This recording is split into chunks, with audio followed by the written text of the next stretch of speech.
Bismillah walhamdulillah wa salatu wassalamu ala rasulillah wa ala alihi wa sahbihi wa man ittaba'a huda. Amma ba'du fa. Aujourd'hui, le 20 du mois de Shawwal de l'année 1446 après la hijra de notre prophète Muhammad sallallahu alayhi wa sallam, nous entamons le quatrième et dernier cours de notre série de cours sur le commentaire de cette épître concise de Cheikh al-Islam Muhammad ibn Abdul Wahhab rahimahullah ta'ala, intitulée Wajibuna nahwa ma amarana Allah. Donc dans une traduction approximative du titre, nos obligations envers ce qu'Allah nous a ordonné. Comme je viens de l'annoncer, ceci est le dernier cours. Nous allons terminer aujourd'hui cette épître. Nous voyons que, incha'Allah ta'ala, nous voyons que Cheikh al-Islam Muhammad ibn Abdul Wahhab rahimahullah ta'ala, comme à son habitude dans cette épître, comme dans de nombreuses autres, a suivi une méthodologie bien particulière qui est la même à chaque fois. Le fait qu'il traite dans ses épîtres concises des affaires importantes de la religion, des fondements de la législation, des bases de la foi. De même que dans cette épître, comme dans d'autres, il donne le bon conseil aux musulmans et il demande pour eux et il recherche pour eux, à travers cela, la guider pour l'égarer parmi eux. Aussi, nous remarquons le concis de cet ouvrage, comme je l'ai répété à de maintes reprises, bien que complète. C'est-à-dire que cette épître, bien que complète, elle reste très concise. Elle tient sur une seule feuille, sur une seule page, comme d'autres que nous avons déjà pu expliquer précédemment, comme par exemple Talqin al-Aqida, l'enseignement de la croyance à l'ensemble des musulmans, de même que les 4 règles autour desquelles tourne la religion, de même que les 4 règles, de même que les 6 règles, de même que les 3 fondements. Certaines sont plus longues que d'autres, mais elles restent des épîtres concises et malgré cela complètes. Et nous voyons aussi parmi les caractéristiques qui démarquent ou par lesquelles se démarquent les œuvres de cet imam, l'intérêt minutieux qu'il porte aux preuves. L'intérêt minutieux qu'il porte aux preuves, comme nous l'avons vu à travers l'étude de cette épître. Nous voyons que il commence à l'épître en nous citant ces 7 points qu'il est obligatoire, et j'insiste sur le fait qu'il est obligatoire, comme il l'a répété à de maintes reprises, pour le musulman de suivre lorsque Allah Azza wa Jal lui ordonne quelque chose. De même, comme on l'a répété à de maintes reprises, lorsqu'Allah Tabaraka wa Ta'ala lui interdit quelque chose, c'est-à-dire l'ordonne de délaisser une chose, ou l'interdit de faire une chose. De même lorsqu'il l'ordonne d'accomplir quelque chose. Devant les ordres et les interdits d'Allah Tabaraka wa Ta'ala, il est obligatoire aux musulmans de suivre cette méthodologie que le cheikh nous a avancée dans cette épître, qui passe par 7 points, 7 paliers. Cheikh al-Islam Muhammad ibn Abdul Wahhab rahimahullah ta'ala, ici dans cette épître, a commencé par nous les citer de manière résumée.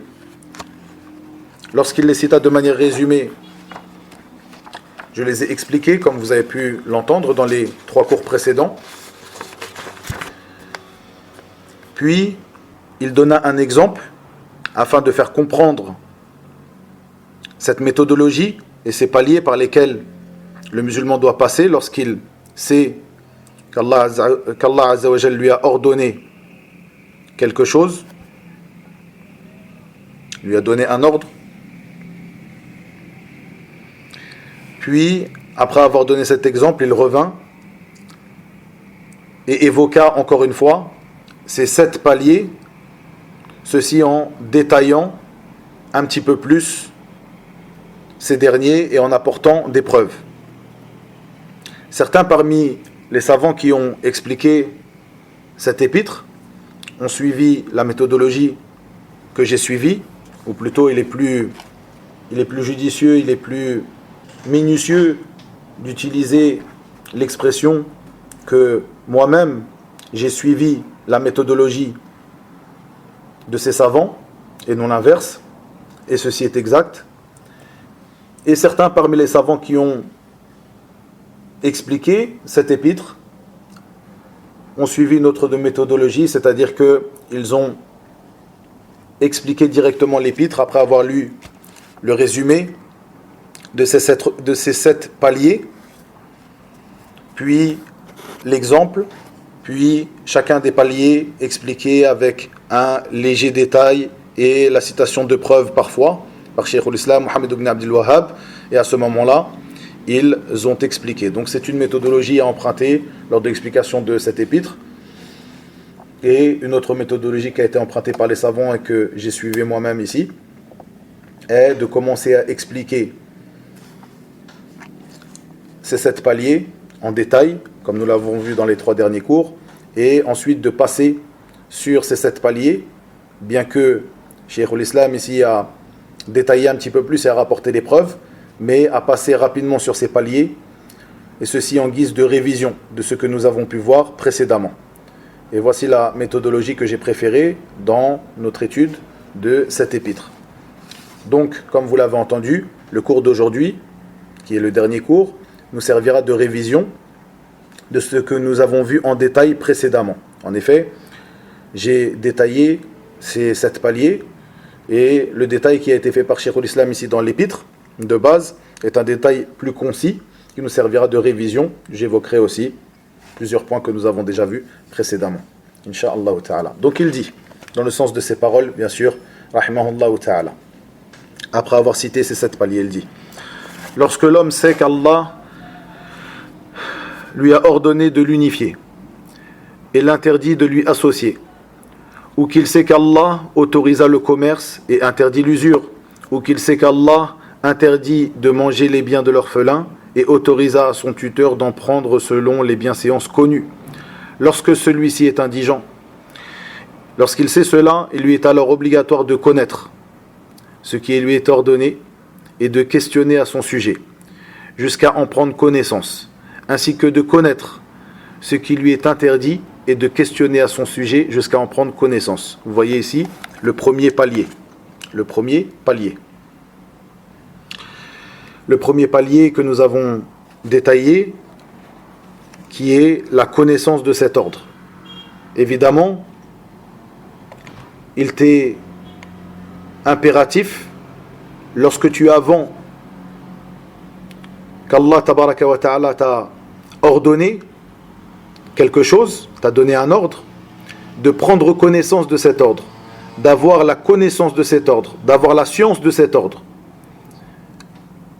Et si tu ne peux pas y arriver par toi-même, eh bien de poser la question aux gens du rappel à propos de cet ordre. Fas'alou ahla dhikri in kuntum la ta'lamun. Demandez aux gens du rappel si vous ne savez pas. Car en effet, lorsqu'Allah tabaraka wa ta'ala te donne un ordre, la première chose qui t'incombe envers cet ordre est de le connaître. Car, comme le dit Allah tabaraka wa ta'ala, fa'alam annahu la ilaha illallah wastaghfir li dhanbik. Dans le sens approximatif de ces paroles, sache donc qu'en vérité, il n'y a point de divinité digne d'adoration en dehors d'Allah, et implore-le pardon pour ton péché. En effet, il nous est obligatoire d'avoir la connaissance d'une chose avant de prononcer une parole et d'œuvrer. Comme le dit l'imam al-Bukhari, comme vous le savez tous, dans ce recueil authentique, il dit Babul ilmi qabl al-qawli wal-amal. La porte de la science avant la parole et les actions. Il t'est donc ordonné de connaître et de savoir avec clairvoyance cet ordre qu'il t'incombe de pratiquer ou d'obéir, ou auquel il t'incombe d'obéir. Et celui qui n'a pas la science de l'ordre ne connaît pas véritablement ce qu'Allah lui a ordonné. C'est-à-dire que, comme je l'ai détaillé, si vous vous rappelez dans le premier cours, une personne peut avoir vent que Allah Azza wa Jal lui ordonne de l'unifier, que At-Tawhid, l'unicité d'Allah Tabaraka wa Ta'ala, est un ordre, de même que Al-Shirk, le polythéisme, l'association, est un interdit, plutôt même que le Tawhid est le plus grand des ordres et le premier des ordres, et Al-Shirk est le plus grand des péchés. Une personne peut avoir vent de cela, c'est-à-dire qu'elle peut avoir une certaine conscience de cela, mais elle n'a pas la connaissance de la réalité de At-Tawhid et de la réalité du Shirk, de l'associationnisme, du polythéisme. Et c'est à ce moment-là que l'on trouvera beaucoup de gens, ou en tout cas certaines personnes, qui tombent elles-mêmes dans l'association, dans le polythéisme, car en réalité, elles n'ont pas appris ce qu'est le Tawhid, la réalité du Tawhid, l'unicité, et ce qu'est le Shirk, la réalité du Shirk, du polythéisme. Donc, du fait qu'elle n'aura pas appris cette réalité, elle n'aura pas connu les limites de ces deux choses-là. Et à partir du moment où elle n'aura pas connu ces limites, elle risque de les dépasser, ceci par ignorance. Elle risque de les transgresser, ceci par ignorance. Et comment pourras-tu donc adorer Allah Tabaraka wa Ta'ala correctement si tu ignores sa religion, si tu ignores la réalité de ses ordres, la réalité de ses interdits?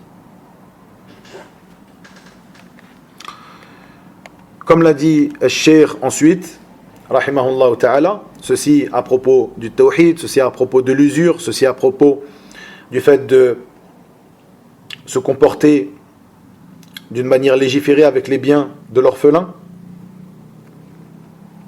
Puis il nous dit, rahimahullah, dans le sens de ses paroles, et considère cela, donc cette méthodologie qu'il nous met en avant, et considère cela à propos du premier sujet, le sujet de l'unicité et du polythéisme, le premier sujet qu'il vient d'évoquer. Il a évoqué le sujet de l'unicité et du polythéisme, le sujet de ar-riba, l'usure, et le sujet des biens de l'orphelin. Il dit, et considère cela à propos du premier sujet, le sujet de l'unicité et du polythéisme. La plupart des gens savent que l'unicité, at-tawhid, est vérité, et que le polythéisme, shirk, est faux. Cependant, est faux, est interdit. Cependant, ils s'en détournent et ne questionnent pas à leurs propos. Ils s'en détournent et ne questionnent pas à leurs propos. De même, ils savent qu'Allah interdit l'usure. Cependant, ils vendent et achètent et ne questionnent pas à son propos. Ils connaissent l'interdiction de manger les biens de l'orphelin et l'autorisation d'en prendre selon les bienséances exigées. Cependant, ils en disposent sans questionner à leurs propos. En effet, comme l'a dit Cheikh, ceci est très important, comme je viens de le dire, donc le fait que tu ne connaisses pas les limites de At-Tawhid et de Shirk, lorsque tu n'as pas connu et tu n'as pas eu connaissance et clairvoyance à propos de ces sujets-là, tu ne connaîtras pas ces limites. Il te sera aisé donc de les transgresser. Car tu n'auras pas connu ces limites, tu ne connais pas la limite qu'il y a entre At-Tawhid et Shirk. Tu sais que At-Tawhid est la plus grande des adorations et la première chose qu'Allah Azza wa Jal te demande, t'ordonne, et Al-Shirk est le plus grand des péchés, mais du fait que tu ne connais pas leur réalité, tu n'as pas étudié ce sujet et tu n'as pas posé la question aux gens de science à ce propos, eh bien, tu risques fortement de tomber dans le polythéisme, de t'écarter du tawhid, ceci par ignorance. Il y a d'autres raisons qui peuvent faire tomber quelqu'un dans le polythéisme, mais ici, le sujet qui est devant nous, c'est le sujet de la connaissance, le premier de ces paliers. Avoir la connaissance, rechercher à s'informer, soit en étudiant, soit en questionnant à propos de ces ordres d'Allah Tabaraka wa Ta'ala. Et ici donc on parle de at-tawhid. De même que l'usure, comme on peut le voir, beaucoup de gens, comme le dit Cheikh, beaucoup de gens achètent et vendent, mais ils ne font pas attention à l'usure. Ils savent que l'usure est un grand péché, mais ils ne connaissent pas les limites de l'usure, la réalité de l'usure, la définition même de l'usure, les cas de figure où se retrouve l'usure. Et de par cette ignorance, encore une fois, il y a d'autres causes qui peuvent faire tomber une personne dans l'usure. Comme par exemple le fait que cette personne connaisse l'usure, sait pertinemment que ce qu'il va faire est de l'usure, il le réprouve, il sait que c'est un interdit, mais il tombe dedans par le suivi ou à cause du suivi de ses passions. Ici, on ne parle pas de cela. Ici, on parle clairement du premier de ces paliers, qui est la connaissance. Par ignorance de l'usure, cette personne-là va tomber dans ce péché. Et ceci est quelque chose qui est clair pour chacun d'entre nous, car c'est quelque chose qui est apparent. Beaucoup de gens vont à l'encontre de ces ordres divins. Beaucoup de gens vont à l'encontre de ces prescriptions d'Allah tabaraka wa ta'ala. Premièrement, par ignorance. Ils savent qu'Allah azza wa jalla leur a ordonné ceci et leur a interdit cela, mais ils tombent dedans par ignorance.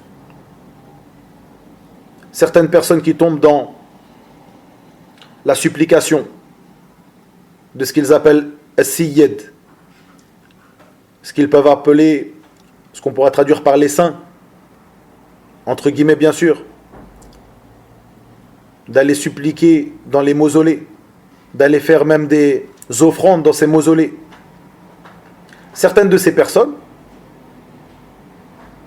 en particulier parmi les personnes âgées, avec qui j'ai pu, comme vous avez pu discuter et essayer de raisonner et d'exhorter à ce propos, les réponses qu'ils nous donnent montrent qu'ils ne sont pas complètement ignorants de l'injonction d'Allah tabaraka wa ta'ala, des ordres d'Allah tabaraka wa ta'ala, des prescriptions d'Allah azza wa jal à propos du tawhid et à propos du shirk.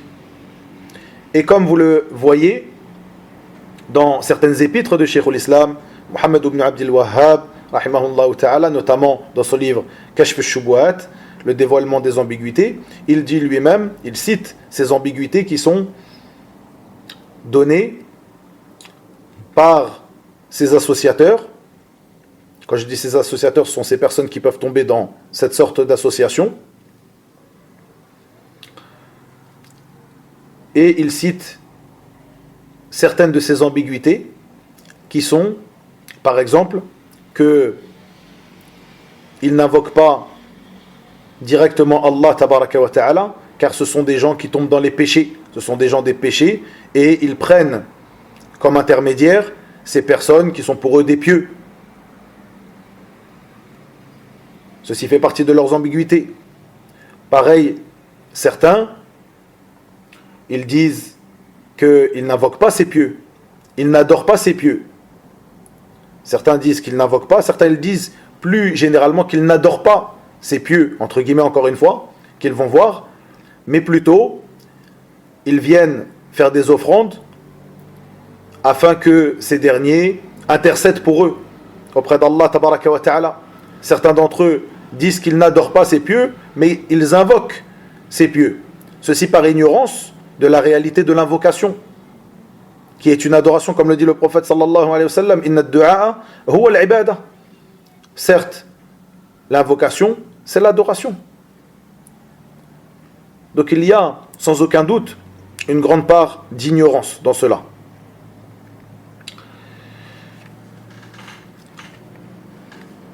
Donc, Cheikh nous dit ici,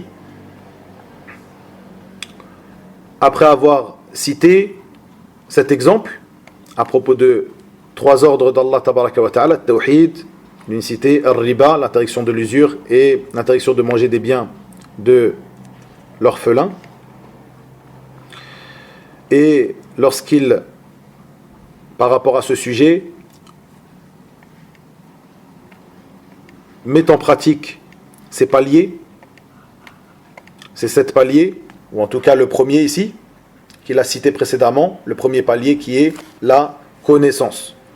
La connaissance de cet ordre, le savoir de cet ordre, la clairvoyance à propos de cet ordre. Il ne te suffit pas d'avoir eu une certaine connaissance de l'importance du tawhid ou de l'ordre d'Allah Azza wa Jal de l'unifier, il te faut avoir une conception claire et réelle et une clairvoyance à ce sujet. Ceci afin de pratiquer ta religion correctement, de pratiquer cet ordre d'Allah tabaraka wa ta'ala, cette injonction divine, cet ordre d'Allah, cette prescription d'Allah tabaraka wa ta'ala, de la réaliser et de t'écarter de son contraire, al-shirk, le polythéisme. Le deuxième point, il nous dit al-shirk, rahimahullah ta'ala, le deuxième point, l'amour de ce qu'Allah a fait descendre. Puis il nous dit, et la mécréance de celui qui déteste cela. Ceci d'après la parole d'Allah tabaraka wa ta'ala, ذلك بأنهم كرهوا ما أنزل الله فأحبط أعمالهم. C'est parce qu'ils, dans le sens approximatif de ces paroles, tabaraka wa ta'ala, c'est parce qu'ils ont de la répulsion pour ce qu'Allah a fait descendre, il a rendu donc vaines leurs œuvres.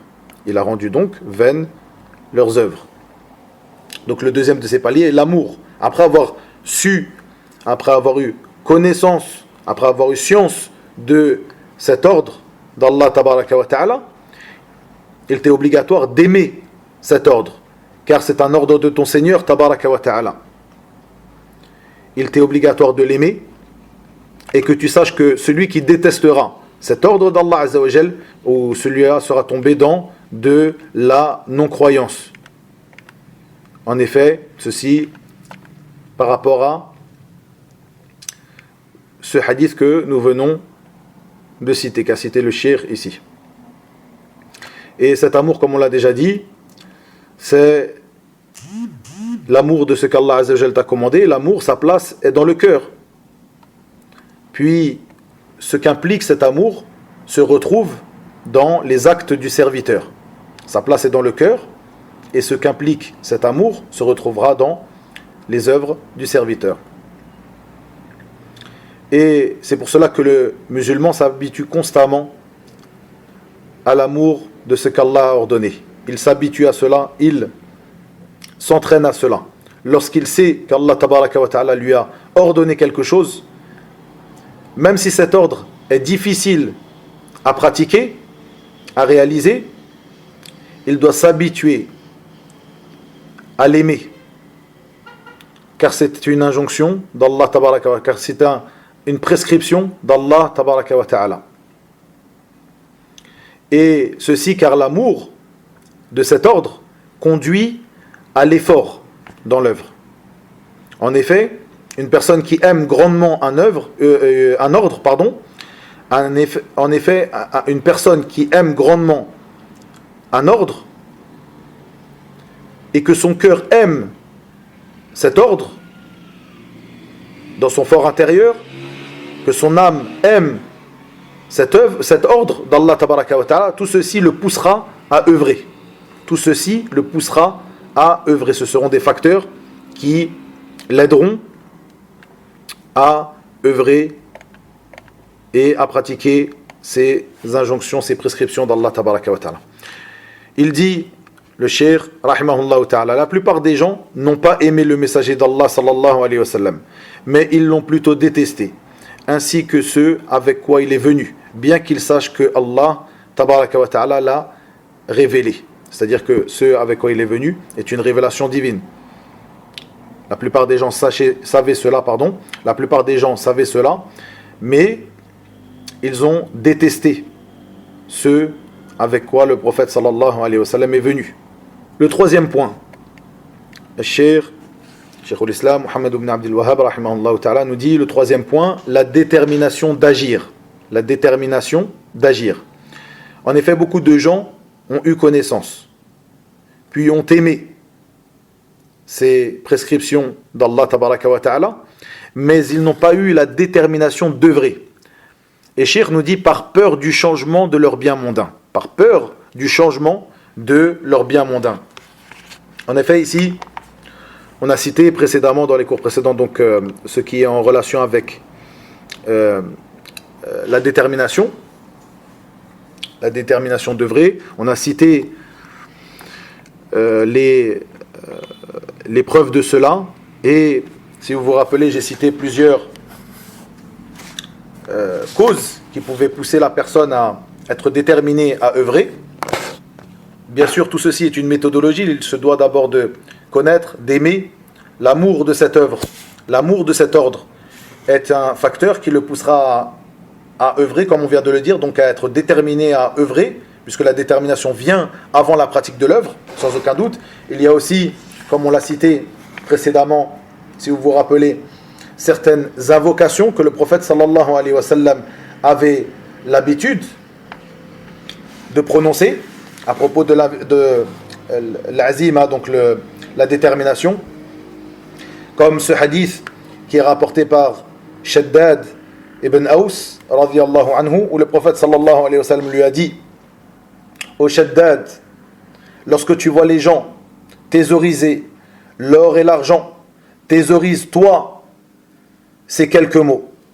Ces quelques mots sont ce dua dont le début est Allahumma inni as'aluka ath-thabata fil amr wal azimata ala ar-rushd. Dans une traduction approximative, oh Allah, je te demande la fermeté dans mon affaire, et al-azima ala ar-rushd, c'est-à-dire la détermination dans la rectitude. Et autre que cela parmi les choses que j'avais évoquées dans les cours précédents. Ici, le cheikh a apporté une précision. Il dit beaucoup de gens ont eu connaissance, ont aimé, donc les deux premiers paliers, mais ils n'ont pas eu la détermination d'œuvrer, par peur du changement de leur bien mondain. Par peur du changement de leur bien mondain. En effet, certaines personnes ont eu cette peur que leur bien mondain, que leur place mondaine s'en voit changer lorsqu'ils vont obéir aux prescriptions d'Allah tabaraka wa ta'ala et s'écarter de ses interdits. Ceci, que ce soit des biens mondains complètement, c'est-à-dire une place qu'ils auraient dans leur vie mondaine.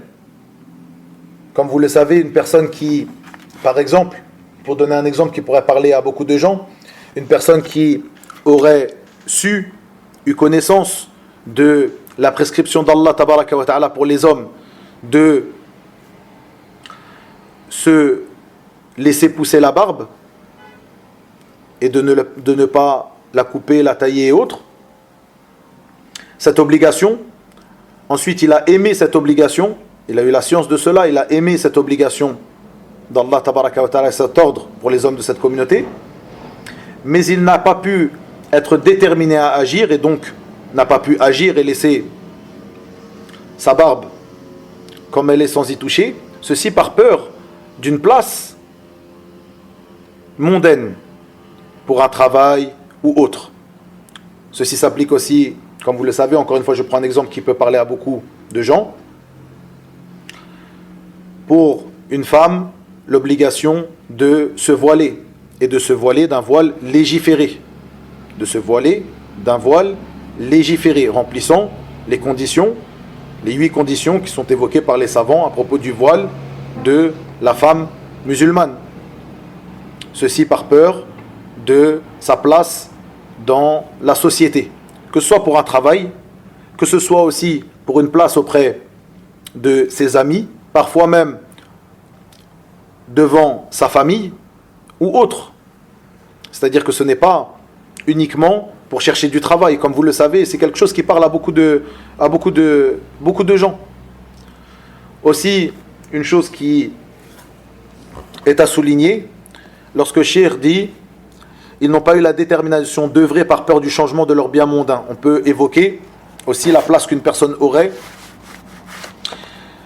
auprès de ces groupes, innover parmi par exemple le groupe de Jama'at al-Tablir ou le groupe des frères musulmans, al-ikhwan, al-muslimoun, une personne qui a eu la connaissance de la rectitude et la voie de droiture, il a su, après avoir cherché, appris, questionné les gens de science, que la voie de Tablir, comme bien sûr la voie de Tablir selon Mohammed Ilyas al-Kandahlawi et ceux qui l'ont suivi dans cela. Je ne parle pas de la voie de Tablir, c'est-à-dire lorsqu'on dit Tablir, c'est-à-dire le fait de transmettre le message. Bien sûr, ceci est quelque chose qui est légiféré, de transmettre le message de l'islam. Je parle vraiment de la voie de Tablir, ce qui s'appelle Jama'at al-Tablir wa al-Da'wa. La voie de Tablir selon Mohammed Ilyas al-Kandahlawi et ceux qui l'ont suivi, pour être clair. Donc cette voie qui est une voie innovée, la personne s'est documentée, la personne a questionné les gens de science, la personne a été convaincue de la fausseté de cette voie. Pareil pour la voie des frères musulmans. La voie des frères musulmans, la voie de Hassan al-Banna et ceux qui l'ont suivi. Et toute autre voie de l'égarement, bien sûr.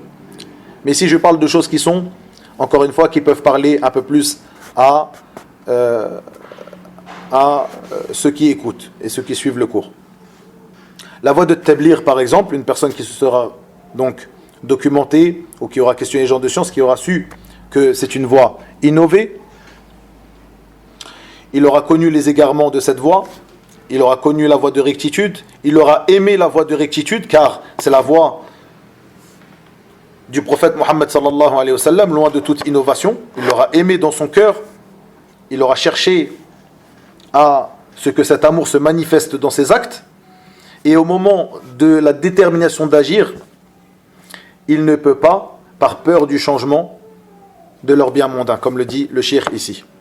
Et ceci est une chose que nous avons connue, moi comme vous, par exemple, pour des personnes qui faisaient partie de cette voie, Jama'at al-Tablir, des personnes qui ont pu même le dire clairement, je sais que cette voie est une voie innovée, mais je ne peux pas la délaisser.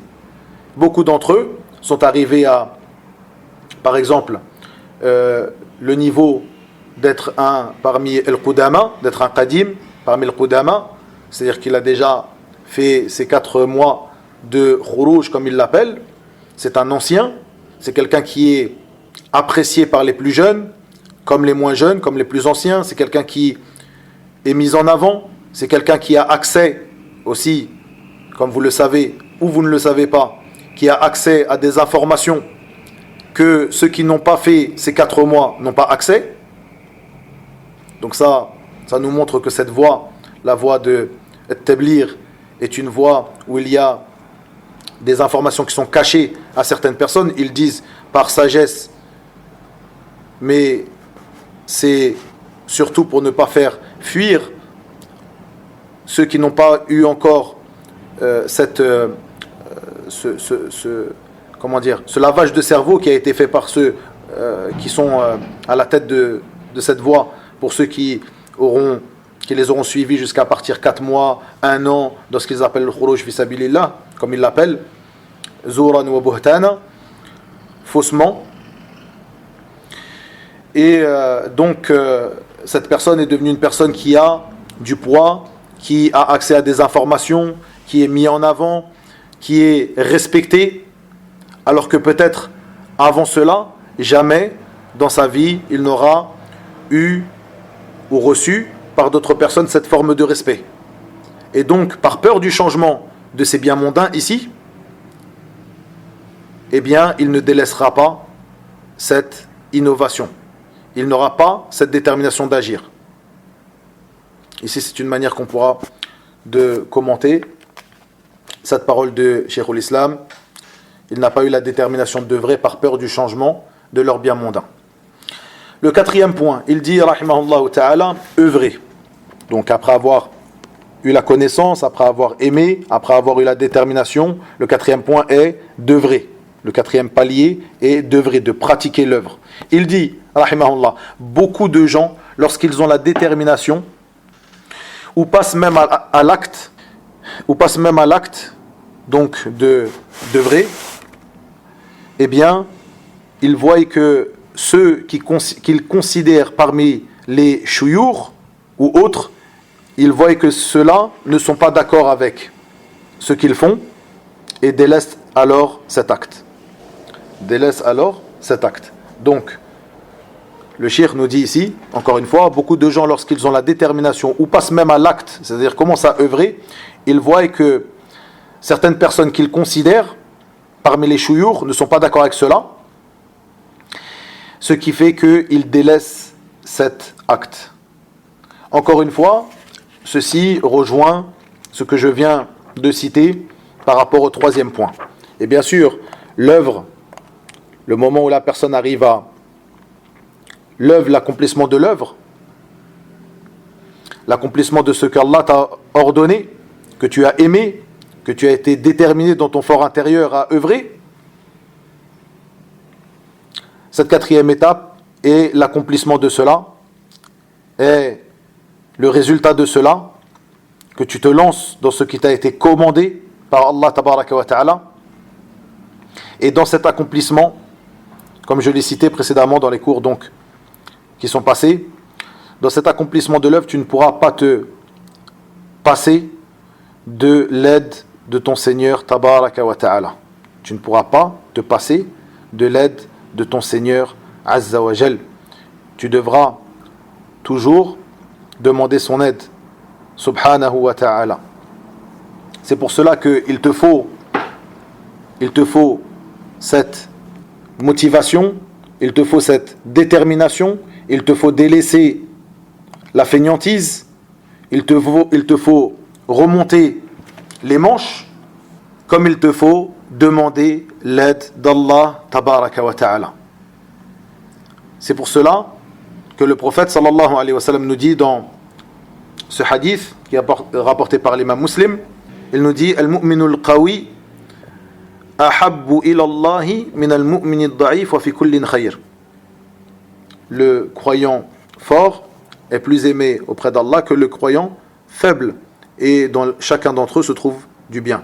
Puis il dit sallallahu alayhi wa sallam ihris ala ma yanfa'uka wa la ta'jaz wasta'in billah wa la ta'jaz. Ihris ala ma yanfa'uka wasta'in billah wa la ta'jaz. Donc nous voyons que le prophète sallallahu alayhi wa sallam dans ce hadith a réuni ces deux choses. Il dit sois avide, recherche ardument ou ardemment plutôt ce qui t'est profitable et demande son secours, son aide à Allah tabaraka wa ta'ala. Donc il te convient avec cette détermination de délaisser la fainéantise, d'être déterminé à œuvrer, d'avancer et de relever les manches pour œuvrer, de faire des efforts dans cela, sans oublier de demander son aide à Allah tabaraka wa ta'ala, car si Allah azza wa jalla ne t'aide pas, tu ne pourras pas accomplir cette œuvre. Et comme je l'avais cité, si vous vous rappelez, j'avais commenté ce hadith, ou plutôt ce dua, que le prophète sallallahu alayhi wa sallam faisait tous les jours après la prière de l'Fajr. Il disait ce dua que le prophète sallallahu alayhi wa sallam faisait après at-tashahhud, comme il a rapporté de Mu'adh radiyallahu anhu, où le prophète sallallahu alayhi wa sallam lui dit: ô Mu'adh, je t'aime assurément, je te recommande, ô Mu'adh, ne délaisse pas à la fin de chaque prière de dire: ô Allah, aide-moi à t'invoquer, à te remercier et à t'adorer de la meilleure façon. Donc cette invocation qui est à faire à la fin de chaque prière après at-tashahhud. Allahumma inni ala dhikrika wa shukrika wa husni ibadatik. Ô Allah, aide-moi à t'invoquer, à te remercier et à t'adorer de la meilleure façon. Tu te dois donc de demander son aide à Allah tabaraka wa ta'ala lorsque tu as été déterminé et que tu t'es lancé dans l'adoration d'Allah tabaraka wa ta'ala. Puis dans sa parole, donc, comme je l'ai dit, encore une fois, il évoque le fait que certaines personnes parmi ash-shuyur, donc ce qu'il veut dire par shuyur, wallahu alam, ça peut être ash-shuyur parmi les personnes de haut rang dans la tribu, dans la famille, dans la société dans laquelle la personne vit, comme ça peut être ash-shuyur, qui sont les, donc ici, donc comme je viens de dire, les chefs de clan de manière générale, ou ash-shuyur, qui sont les têtes religieuses vraiment entre guillemets de ces groupes innovés, parmi as-Soufiyya, parmi Jama'at al-Tabligh, parmi al-Ikhwan et autres. Lorsqu'il voit que ces personnes ne sont pas d'accord avec cette œuvre, qu'il avait l'intention, qu'il avait même entrepris d'œuvrer, qui fait partie des ordres d'Allah tabaraka wa ta'ala, eh bien, il délaisse cette œuvre pour leur faire plaisir, ou par peur de les vexer, ou par peur de perdre sa place dans cette société, parce que ces derniers ne sont pas d'accord avec sa manière d'œuvrer, sa manière de pratiquer la religion. Et comme le dit Cheikh Abdur Razzaq al-Badr, hafidahullah ta'ala, dans son explication, il dit, ceci est très important, ayyul ikhwa, la personne qui a peur que c'est bien mondain, que sa dunya, que sa place en soit touchée par sa pratique de la religion, sa pratique qui serait une pratique sincère et en concordance avec la sunna du prophète Mohammed sallallahu alayhi wa sallam, donc qui ira à l'encontre de toutes sortes d'innovations, comme elle ira à l'encontre de toutes sortes de polythéisme. Il dit ici, Cheikh, et certaines personnes, regardez, je cite cette partie, car c'est quelque chose qui peut toucher certaines personnes, plutôt qui touche assurément certaines personnes. Il dit, et certaines personnes ont connu la sunna, et disent que ceci est une vérité, et que les preuves sont claires. Puis, des ambiguïtés leur viennent. Des ambiguïtés qui sont comme les suivantes. Lorsque je vais rentrer dans mon pays, ou dans la contrée où j'habite, dans la région où j'habite, dans mon pays, dans ma ville, plusieurs personnes vont me voir, vont m'observer, vont me regarder, et vont être préoccupées par cela, et vont m'appeler par des sobriquets, et vont m'appeler par des caractéristiques qui sont rabaissantes pour me caser, me faire entrer dans des cases. Dans le sens approximatif de ces paroles, ici, comme certaines personnes, comme vous le savez dans certains pays, où la sunna est estimée, quand je dis certains pays, c'est vraiment une expression très générale, c'est-à-dire certains pays, comme certaines régions de certains pays, comme certaines villes même, comme certaines familles aussi. À partir du moment où la personne pratique la sunna, et que sa pratique de la sunna se montre ou est apparente sur lui, que ce soit sur sa manière de se vêtir, sa manière de pratiquer sa religion, sa manière de se comporter, sa manière de parler, sa manière de se comporter même avec des proches et autres, et bien à partir de ce moment-là, les gens qui l'entourent commencent à le rentrer dans des cases et commencent à lui jeter des sobriquets, commencent à parler sur lui en mal, à dire de lui cette personne-là est un extrémiste, cette personne-là est un da'ishi, alors que, comme vous le savez, la sunna est sans aucun doute à l'encontre, à l'opposé de ce que fait Daesh et autres parmi les Khawarij, mais c'est la manière qu'ils ont de caser cette personne qui veut pratiquer sa religion correctement. Laisser sa barbe, s'habiller comme s'habillait le prophète Mohammed sallallahu alayhi wa sallam, ne pas s'asseoir avec des femmes qui lui sont étrangères, comme des cousines par exemple, ne pas serrer la main aux femmes qui lui sont étrangères parmi les femmes de sa famille, ne pas être complaisant avec les gens de l'innovation dans son quartier, dans sa ville, dans sa région, ne pas s'asseoir avec eux, ne pas assister à leur cours, si c'est une personne qui a de la science et qui a une certaine da'wa, une certaine prédication, une certaine place, justement, réfuter ces gens-là, appeler à la sunna, à partir de là, il va rencontrer maintes et maintes formes de nuisance de la part de ces personnes. Puis le cinquième de ces paliers, il nous dit, Cheikh, beaucoup de ceux qui ont œuvré n'ont pas pratiqué l'œuvre sincèrement. Et s'ils l'ont œuvré sincèrement, celle-ci ne fut pas œuvrée correctement.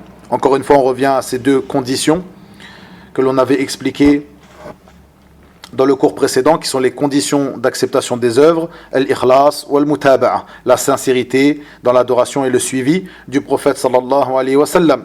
Nous avons dit que ceci fait partie aussi des caractéristiques des gens de la sunna, d'insister sur cela. Pourquoi ? Car si une personne n'œuvre pas sincèrement, son œuvre ne sera pas acceptée. Et s'il œuvre une œuvre sincèrement, mais qu'elle n'est pas faite correctement, c'est-à-dire en concordance avec la sunna du prophète Mohammed sallallahu alayhi wa sallam, cette œuvre ne sera pas acceptée aussi. C'est pour cela que les gens de la sunna, comme le dit Sheikhul Islam, Ibn Taymiyyah, rahimahullah ta'ala, sont les plus miséricordieux envers les gens et les plus connaisseurs de la vérité.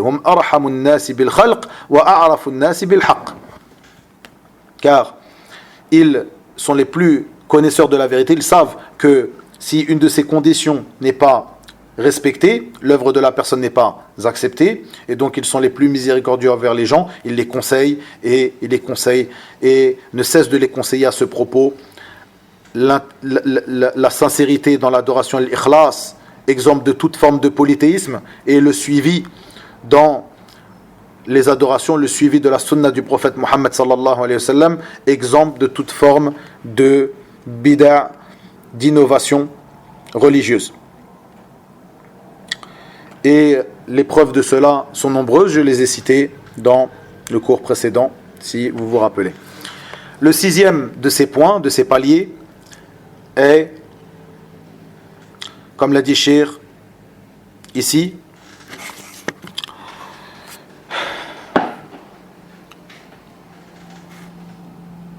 ou plutôt, comme vous l'avez entendu précédemment, c'est le fait de mettre en garde, ou de prendre garde et de mettre en garde contre ce qui vient annuler, rendre caduques ces œuvres. Et le Cheikh ici nous dit, le sixième, les pieux ont peur que leurs œuvres ne soient vaines, d'après la parole d'Allah tabaraka wa ta'ala, dans le sens de ces paroles, sinon vos œuvres deviendraient vaines sans que vous vous en rendiez compte. Et ceci fait partie des choses les plus rares à notre époque. Donc, si vous vous rappelez, ce sixième palier est le fait que lorsque la personne a eu connaissance de l'ordre d'Allah tabaraka wa ta'ala, aimé, a été déterminé à agir, puis a agi, à pratiquer l'œuvre, puis bien sûr ceci vient avant de pratiquer l'œuvre, mais il est venu en cinquième palier ici, à œuvrer cette œuvre sincèrement et en concordance avec la sunna du prophète sallallahu alayhi wa sallam. Sixièmement, il devra faire attention à ce que ces œuvres ne soient pas rendues vaines et caduques. Comme il est venu dans le verset, dans la parole d'Allah azza wa jal, dans le sens de ces paroles, sinon vos œuvres deviendraient vaines sans que vous vous en rendiez compte. Et ceci fait partie des choses les plus rares à notre époque. Ici, le Cheikh nous dit que ceci fait partie, la peur, lorsqu'une personne œuvre, la peur que ses œuvres soient rendues vaines, parce qu'il aura pratiqué des choses qui rendent vaines les œuvres, comme je l'ai cité au cours précédent, je vais y revenir, et bien ceci fait partie des choses qui sont rares et des plus rares à notre époque. Il parle de son époque à lui. Il y a plus de 200 ans. Qu'en est-il alors à notre époque à nous ? Et cela fait partie des choses les plus rares à notre époque. Qu'une personne a peur que ses œuvres ne soient pas acceptées. Plutôt, elle a peur que ses œuvres, après avoir été acceptées, soient rendues caduques. C'était un degré encore au-dessus. Que ses œuvres soient rendues caduques à cause d'autres œuvres qui viennent les rendre caduques. Comme vous vous rappelez dans le cours précédent, j'avais cité plusieurs de ces œuvres. Et j'avais cité la parole d'Ibn al-Qayyim dans son livre Al-Wabil al-Sayyib, l'explication de Al-Kalim Tayyib de Cheikh al-Islam Ibn Taymiyyah rahimahullah ta'ala. J'avais cité plusieurs de ces œuvres qui ont été citées par Ibn al-Qayyim ici. Des œuvres auxquelles on ne pense pas forcément. Souvent on pense au shirk, l'association qui vient rendre caduques les œuvres, comme il est venu dans le verset. Et on ne pense pas à plusieurs de ces autres œuvres qui ont été citées par Ibn al-Qayyim, que j'ai citées dans le cours précédent, si vous vous rappelez. Revenez à ce cours-là, car cette parole d'Ibn al-Qayyim est très intéressante. Et parmi ces œuvres ou parmi ces choses qui rendent les œuvres vaines et caduques, plutôt même la plus conséquente, comme on l'a dit, la plus dangereuse, le polythéisme, le shirk. Et il se peut qu'une personne n'y fasse même pas attention. Elle invoque en dehors d'Allah. Elle demande la protection à autre qu'Allah, dans ce que seul Allah peut, dans une chose, ou à propos d'une chose que seul Allah Azza wa Jal puisse, ou que seul Allah Azza wa Jal puisse la protéger de cette chose, demander le secours à autre qu'Allah, sacrifier pour autre qu'Allah. Et comme vous le savez, le polythéisme, ici on parle du polythéisme, le shirk qui rend caduques les œuvres. Et on sait que le polythéisme, le shirk est de 3 sortes, comme je l'ai cité, ou de 2 sortes, selon l'avis de certains savants, comme je l'ai cité dans le cours précédent. Revenez à ce cours, car il y a des enseignements, en particulier dans la parole d'Ibn al-Qayyim, qui sont très importantes. Le 7e point. Le 7e point et le dernier, le 7e de ces paliers, cité ici par Cheikhul Islam, qui est la constance sur la vérité et la peur de la mauvaise fin. D'après sa parole, sallallahu alayhi wa sallam, dans le sens de ses paroles, il y a certes parmi vous celui qui œuvre parmi des actions des gens du paradis, puis il finit sa vie en œuvrant des actions des gens du feu. Ceci, je l'ai expliqué en détail la semaine passée. Revenez aussi au cours de la semaine passée. Ici, ce n'est qu'une révision. Le 7e et dernier point, le 7e et dernier point, le 7e et dernier palier, après avoir eu la science, l'amour, après avoir été déterminé à agir, après avoir agi, après avoir pratiqué l'ordre d'Allah Azza wa Jal, selon la sunna du prophète sallallahu alayhi wa sallam, avec sincérité, uniquement pour Allah, aussi après avoir été toujours sur ses gardes, de ne pas pratiquer une œuvre qui viendra rendre caduque ces œuvres, il te convient, il t'est même obligatoire de, comme le dit le cheikh ici, d'être constant sur cette vérité, d'être constant dans cela, et d'avoir peur de la mauvaise fin.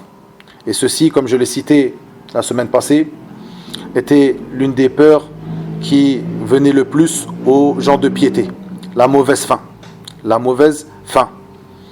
Et ceci, par rapport au hadith du prophète Mohammed sallallahu alayhi wa sallam, que le cheikh a cité ici, que j'avais expliqué de manière concise la semaine passée, revenez-y. Puis il dit, rahimahullah ta'ala, voici aussi parmi ce que les gens vertueux ont la plus grande peur, et ceci est rare à notre époque. Ceci est rare à notre époque, et c'est une chose que les gens de piété ont en plus grande peur. Le fait que leurs actions ne soient pas acceptées, le fait qu'ils pratiquent des œuvres qui viennent rendre caduques leurs œuvres pieuses, de même qu'ils ont peur de la mauvaise fin, du manque de constance sur cette vérité, c'est-à-dire d'avoir été sur une bonne voie pendant tant et tant de temps, puis de dévier de cette bonne voie et de finir leur vie sur une mauvaise fin. Puis le cheikh nous dit, méditer sur l'état de celui que tu connais à ce sujet, entre autres, te montrera beaucoup de choses que tu ignores, et Allah est le plus savant. Méditer sur l'état de celui que tu connais à ce sujet, entre autres, te montrera beaucoup de choses que tu ignores. En gros, le cheikh ici nous appelle à méditer sur ces points qu'il a cités, ces choses qui nous ont été apparues à l'étude de cet épître. Il nous appelle à méditer sur cela, et à méditer sur cela par rapport à nos propres actions, ce que nous connaissons de nous-mêmes, nos propres actions, de même que ce que tu connais des gens.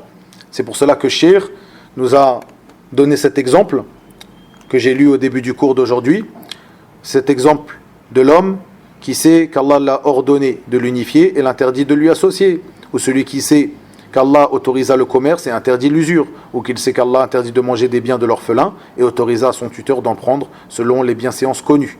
Médite à propos de ces personnes que tu connais, que, comme je l'ai cité dans le cours d'aujourd'hui, avec qui tu as pu discuter, certaines personnes que tu as pu exhorter, quelles ont été leurs réponses? Ces personnes qui n'ont pas réuni ces 7 points, ne sont pas passés par ces 7 paliers dans leurs œuvres, plutôt qu'ils se sont même arrêtés au premier de ces paliers, c'est-à-dire qu'ils ont été ignorants de ces ordres qu'Allah tabaraka wa ta'ala nous a prescrits. Et le cheikh termina ici en ramenant la science à Allah tabaraka wa ta'ala uniquement, en disant Wallahu a'lam. Nous terminons aussi sur cela. Nous renvoyons la science de toutes choses à Allah tabaraka wa ta'ala. Wallahu tabaraka wa ta'ala a'la wa a'lam. Wa sallallahu wa sallam wa baraka ala nabiyyina Muhammad.